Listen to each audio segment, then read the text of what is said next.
Hello everyone, बगैर time waste किए हम अपना पाइथन का कोड स्टार्ट करते हैं। जो भी कोड होगा मैं विजुअल स्टूडियो कोड में लिखूंगा। ये बहुत ही अच्छा और लेटेस्ट मॉडर्न जो यूज हो रहा है वो एडिटर है। यहाँ पे हम अपना कोड लिखते हैं, कोड को एडिट करते हैं। ठीक है, मैं इसको ओपन कर लेता हूँ। यहाँ पे एक वर्क स्पेस ओपन है, लेकिन पहले अगर आपकी कोई वर्क स्पेस ओपन हो तो उसको कैसे क्लोज करते हैं। यहाँ पे फाइल में जाते हैं, क्लोज वर्क स्पेस पे दबाएंगे। सेव करना तो सेव कर दें, नहीं सेव करनी तो ना सेव करें। ठीक है, तो अब यहाँ पे क्या करना पड़ेगा, हमें फोल्डर डिसाइड करना पड़ेगा किस फोल्डर के अंदर हम अपनी सारी फाइल्स रखना चाहते हैं।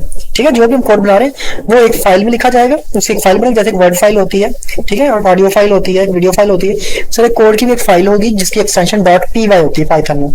ठीक है, तो वो फाइल हमें किस फोल्डर में लिखनी है वो फोल्डर यहाँ पे ऐड करना पड़ेगा। तो अभी मैं जाता हूँ, एक फोल्डर क्रिएट करता हूँ जिस पीसी के अंदर एफ के अंदर बना लेता हूँ। यहाँ पे मैं न्यू फोल्डर जल्दी जल्दी बनाता हूँ। उसका नाम रखता हूँ सीक्वेंस। ठीक है, एंटर प्रेस करता हूँ, इसको काटता हूँ, वापस अपने विजुअल स्टूडियो कोड में जाता हूँ और यहाँ पे फाइल में जाकर ऐड फोल्डर टू वर्कस्पेस पे क्लिक करूंगा और जो फोल्डर मैंने बनाया है उसको मैं कर लूंगा चॉइस। ठीक है, और यहाँ पे जाकर एफ में मैंने एक सीक्वेंस फोल्डर बनाया हुआ है। ठीक है, इसको मैं कर लेता हूँ ऐड करूंगा तो हमारा फोल्डर यहाँ पे ऐड हो गया। अब यहाँ पे जाऊंगा तो मुझे अपना फोल्डर नजर आने लग जाएगा। अब ये जो प्लस का बटन लिखा हुआ है और फाइल का निशान बना, इसको मैं प्रेस करूंगा तो मेरे पास एक ये ऑप्शन आ जाएगा। इसमें मैं अपनी फाइल का नाम लिख सकता हूँ। मैं अरिथमेटिक लिखता हूँ क्योंकि मैं अरिथमेटिक सीक्वेंस की जनरल टर्म फाइंड करने का कोड, अरिथमेटिक सीक्वेंस की जनरल टर्म फाइंड करने का कोड लिखने लगा हूँ। इसकी एक्सटेंशन में जैसा कहा होता है कि .py होती है। मैं एंटर प्रेस करूंगा तो ये हमारे पास एक एरिया आ जाएगा जिसके अंदर हम अपना कोड लिख सकते हैं। ठीक है, मैं तेज से इसलिए बोल रहा हूँ कि ये बिल्कुल बेसिक से आपको इतना कुछ फोकस करने की जरूरत नहीं। जहाँ पे मुझे स्लोली बोलना होगा, आपको समझाना होगा, मैं सही तरह से आपको समझाऊंगा। ठीक है, तो डोंट वरी, आप पेशेंस रखें और इस वीडियो को बिल्कुल ध्यान से देखें, आपको जरूर पाइथन समझ में आएगी। ठीक है, तो हमारा सीक्वेंस फर्ज करें ये है। कुछ भी करने से पहले मैं आप लोगों को यहाँ पे बताना चाहूंगा कि एक तो होता है कि इस कोड को हम रन करना चाहते हैं। कुछ चीजें ऐसी होती जो हम चाहते हैं कि कोड अपने में लिखें लेकिन वो रन ना हो। ठीक है, तो उसको कहते हैं कमेंट्स। कमेंट लिखते हैं हैश दबा के। यहाँ पे अगर आप हैश दबाएंगे, जहाँ पे जो भी लिखेंगे वो आप कोड में नहीं आएगा। जब आप कोड यहाँ से रन करेंगे तो उसकी आउटपुट आपको शो नहीं होगी, लेकिन यहाँ पे आप लिख लेंगे। ठीक है, तो फर्स्ट करें हमारा सीक्वेंस है 2 4 6 8 और 10। ठीक है, ये सीक्वेंस है। तो सीक्वेंस को, ये जो सीक्वेंस है, हम इन नंबर्स को मुख्तलिफ वेज में लिख सकते हैं। ठीक है, तो पहले अगर हम बेसिक से सीख रहे हैं तो मैं आपको इन वेरिएबल्स, इन नंबर को वेरिएबल्स में लिख कर दिखाता हूँ। ठीक है, वेरिएबल क्या होता है, हम कोई नाम लिखेंगे जहाँ पे x1 उसको कोई ना कोई वैल्यू असाइन कर देंगे। ठीक है, x1 इक्वल टू 2, ये हमारा एक वेरिएबल बन गया। ये वेरिएबल है x1, उसको हमने वैल्यू असाइन कर दिया 2। ये जो इक्वल मैंने बीच में कहा है इसको कहते हैं असाइनमेंट ऑपरेटर। ठीक है, तो जैसे जैसे जो ऑपरेटर यूज होता है मैं आपको साथ साथ बताता जाऊंगा। बिल्कुल मैं ऐसी वीडियो नहीं बनाऊंगा जी operators in Python, functions in Python, ये वगैरह, ये वो, इस तरह का कोई काम मैंने नहीं करना। जो चीज जैसे जैसे यूज होगी आप वैसे वैसे सीख जाए। ठीक है, तो फिलहाल ये वेरिएबल है, ये इक्वल को असाइनमेंट ऑपरेटर कहते हैं। ठीक है जी, तो इसी तरह ये सारे वेरिएबल बना लेता हूँ जल्दी जल्दी से। x2 equals to 4, x3 equals to 6, x4 equals to 8, x5 equals to 10।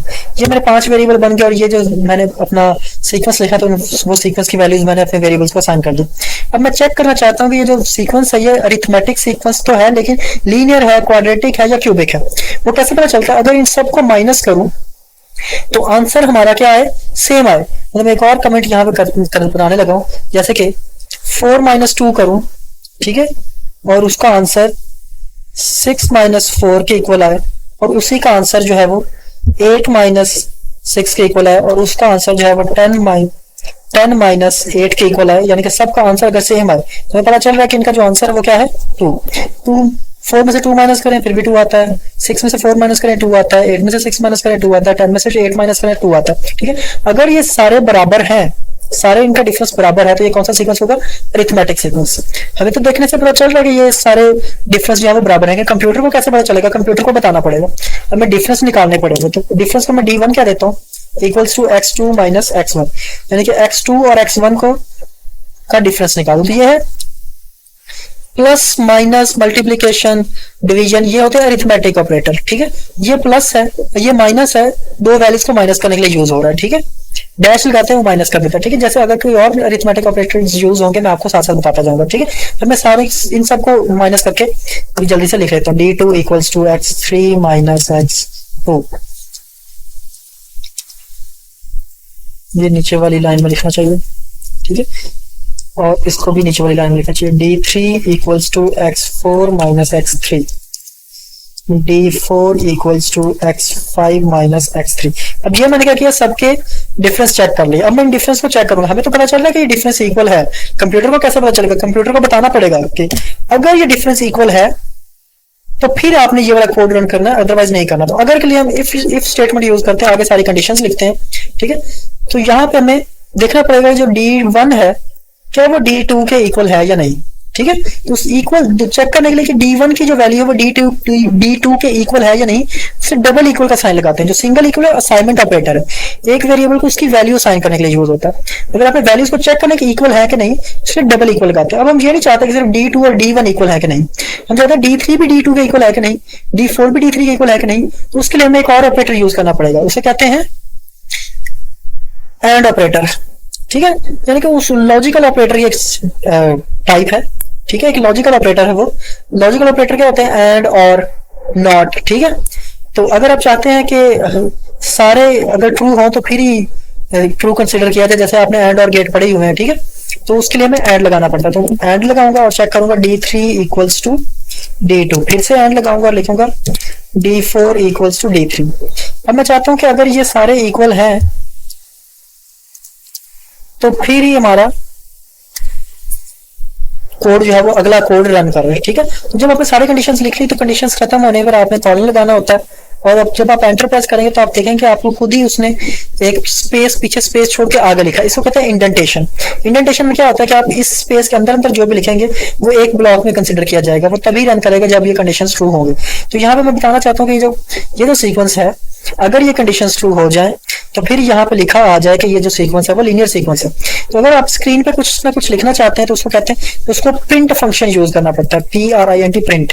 आगे पैरेंथेसिस लगाते हैं और इससे आप जो भी लिखेंगे इसके अंदर वो आपकी स्क्रीन के ऊपर प्रिंट हो जाएगा। तो अगर आप चाहते हैं मैं जो यहाँ पे लिखूंगा वो एज इट इज प्रिंट हो, तो उसके लिए लिखना होता है कोड्स, ठीक है। अब इस कोड्स के अंदर मैं जो भी लिखूंगा वो एज इट इज स्क्रीन के ऊपर जो है वो प्रिंट हो जाएगा। तो लिखूंगा this is a linear sequence, ठीक है।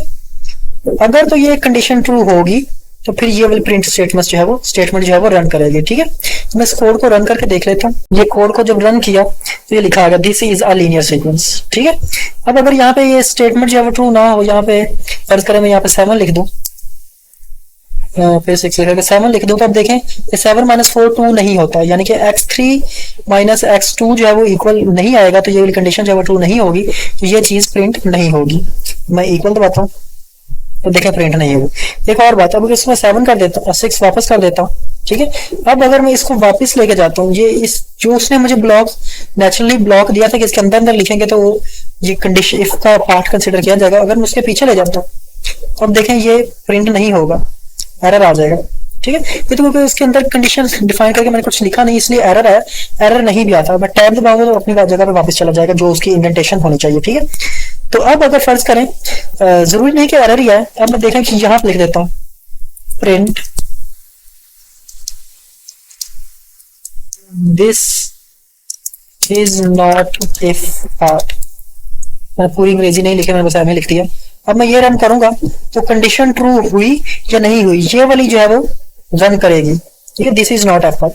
तो अगर मैं यहाँ पे 7 लिख देता हूँ, अब कुछ और लिख देता हूँ, 9 लिख देता हूँ, तो ये वाली जो लाइन है ये फिर भी रन करेगी, क्योंकि ये अब इसके इंडेंटेशन में बाहर लिख दिया, ठीक है। तो ये देखें this is not if part, ये अभी भी रन कर रहा है। तो इसको मैं यहाँ पे टैब दबाऊंगा तो अब ये रन नहीं, अब ये नहीं लिखाएगा, ठीक है। जब मैं वापस 6 करता हूँ और क्या है इसके अंदर अब nth टर्म का फॉर्मूला लिख लेते हैं, ये तो नहीं लिखना है, ठीक है। तो nth term is equal to, ये मैं एज इट इज प्रिंट करना चाहता हूँ और आगे nth टर्म का फॉर्मूला लिखूंगा। उसके लिए मुझे एज इट इज प्रिंट नहीं करना, मैं चाहता हूँ कि कुछ कैलकुलेशन से बाद आए। तो जो चीज आप कोट्स के अंदर लिखते हैं वो एज इट इज प्रिंट हो जाती है, ठीक है। लेकिन हमें जो चीज चाहते हैं कि कुछ कैलकुलेशन वगैरह के बाद कोट्स के अंदर नहीं लिखनी होती, तो कोट्स के बाहर फॉर्मूला लगाऊंगा और जो आगे फॉर्मूला है वो लिख दूंगा। फॉर्मूला होता है फर्स्ट टर्म प्लस, प्लस के लिए अरिथमेटिक ऑपरेटर यूज होगा, वो होता है ये प्लस लिख दे सिंपली, आगे पैरेंथेसिस लगाएंगे n-1, आगे मल्टीप्लाई करना डिफरेंस के साथ, ठीक है। ये जो डिफरेंस है इनमें से कोई भी एक डिफरेंस के साथ अगर मल्टीप्लाई कर दे क्योंकि सारे इक्वल हैं, तो मल्टीप्लिकेशन के लिए जो है वो स्टेरिक यूज होता है और मैं D1 यूज कर लेता हूँ, ठीक है। तो अब इसको मैं रन करूंगा तो आनी तो nth टर्म चाहिए थी, लेकिन एरर दे रहे हैं, name n is not defined. अब अगर मैं यहाँ पे n को डिफाइन करता हूँ, ठीक है, यानी कि जैसे ये वेरिएबल्स बाकी के डिफाइन किए वैसे ही n को भी डिफाइन करता हूँ, जाहिर है n को कोई ना कोई वैल्यू देनी पड़ेगी, जैसे कि 3, जैसे कि 4। तो ठीक है, तो यहाँ पे n की जगह पे वो 4 यूज हो जाएगा। मैं आपको रन करके दिखा देता हूँ। ठीक है, 8 आंसर आ गया। nth टर्म नहीं, nth टर्म का फॉर्मूला नहीं आया, nth टर्म आ गया, यानी कि यहाँ पे 4th टर्म आ गई है, और 4th हमें पहले पता है 8 है। ठीक है, अब यहाँ पे फर्ज करें मैं 100 लिखता हूँ तो 100 टर्म आ जाएगी कि जी इस सीक्वेंस की जो 100 टर्म है 200 बनती है। लेकिन मैं ये नहीं चाहता, मैं चाहता हूँ एज इट इज ये n प्रिंट हो। ठीक है, एक फॉर्मूला प्रिंट हो। तो उसके लिए जब हम चाहते हैं कि कुछ सिंबल, कोई भी alphabet as a symbol use किया जाए, तो उसके लिए हमें एक लाइब्रेरी है वो यूज करनी पड़ती है। उस लाइब्रेरी को कहते हैं सिम्पाई। ठीक है, ये सिम्पाई लाइब्रेरी है। तो लाइब्रेरीज वो होती है जो किसी और कोडर्स ने, किसी और प्रोग्रामर्स ने लिख के रखी होती हैं, वो हम यहाँ पे डाउनलोड करते हैं, इंस्टॉल करते हैं और फिर यहाँ पे इसको यूज कर लेते हैं। तो जो कोई भी लाइब्रेरी यूज करने के आपको लिखना पड़ता है पिप, ये मैं नीचे लिख रहा हूँ यहाँ पर, पिप इंस्टॉल और आगे उस लाइब्रेरी का नाम। अब यहाँ पे जो लाइब्रेरी है वो है सिम्पाई। ठीक है, मैंने ऑलरेडी इंस्टॉल की हुई है, तो मैं इसको कट कर देता हूँ। आप ये लिखने के बाद एंटर दबा देंगे। ठीक है, तो मैं यहाँ पे लिख देता हूँ, जब आपने एक लाइब्रेरी इंस्टॉल कर ली तो उस लाइब्रेरी को इधर इंपोर्ट करना पड़ता है। ठीक है जी, लिखते हैं इंपोर्ट सिम्पाई। ठीक है जी, अब इस सिम्पाई को हमने इंपोर्ट कर लिया। अब इस सिम्पाई को यूज करके हमने एक सिंबल जनरेट कर लिया, तो जी n इज द सिंबल। ठीक है, अब सिम्पाई में से सिम्पाई डॉट सिंबल्स, आगे पैरेंथेसिस, आगे डबल कोट्स और उसके अंदर n। अब इस कोड का क्या मतलब है जी, सिम्पाई जो लाइब्रेरी है उसमें से सिंबल्स निकालो और उस सिंबल्स को एक नाम दे दो n। ठीक है, अब मैं अगर इस कोड को रन करूंगा तो ये कोड रन होगा, उसकी nth टर्म जो है वो प्रिंट होगी। तो देखिए nth term is equal to 2n। ठीक है जी, तो इसको आप वेरीफाई भी कर सकते हैं। इसमें आप 100 पुट करके देखें 200 आएगा, हमने जब पहले चेक कर 100 टर्म जो है 200 है। 4 पुट करके देखें 8 आएगा, 3 पुट करके देखें 6 आएगा। ठीक है, तो ये हमारी nth टर्म का फॉर्मूला निकला है जो यहाँ पे आपको नजर आ रहा है, जो हाईलाइट किया मैंने। ठीक है, अब क्या होगा अगर ये इक्वल ना हो। ठीक है, एक बात तो पता चल गई, अगर ये यहाँ पे मैं फर्ज कर कुछ और लिख देता हूँ, 7 लिख देता हूँ, तो अब ये वाली कंडीशंस ट्रू नहीं होगी। ये कंडीशंस ट्रू नहीं होगी तो ये वाला कोड रन नहीं करेगा। जब ये कोड रन नहीं करेगा तो कौन सा रन करना चाहिए, एल्स। अगर ऐसा है तो ये वाला कोड रन कर दो, अगर ऐसा नहीं है तो एल्स यूज करो। एल्स के आगे भी एल्स लिख कर आप कॉलन लगाते हैं तो अपनी जगह पे खुद चले, जहाँ पे उसको ओरिजिनल होना चाहिए वहां पे चल जाएगा। अब देखिए आप एंटर दबाएंगे तो फिर से जो है वो आप क्या आ जाएगा, इंडेंटेशन आ जाएगा। इसके अंदर जो जो लिखेंगे वो एल्स का पार्ट होगा। तो एल्स का पार्ट क्या होगा जी, अगर ये लीनियर सीक्वेंस नहीं है तो फिर कौन सा होगा, क्वाड्रेटिक सीक्वेंस होगा या क्यूबिक सीक्वेंस होगा। तो ये सीक्वेंस हम अगली वीडियो में पढ़ेंगे। अभी के लिए सिर्फ इतना ही। आपने यहाँ पे देखा वेरिएबल्स क्या होते हैं, अरिथमेटिक ऑपरेटर्स क्या होते हैं, असाइनमेंट ऑपरेटर क्या है, डिफरेंस ऑपरेटर क्या है, प्लस क्या है, मल्टीप्लिकेशन क्या है।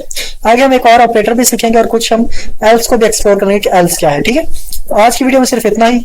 अगली वीडियो के लिए जुड़े रहिए।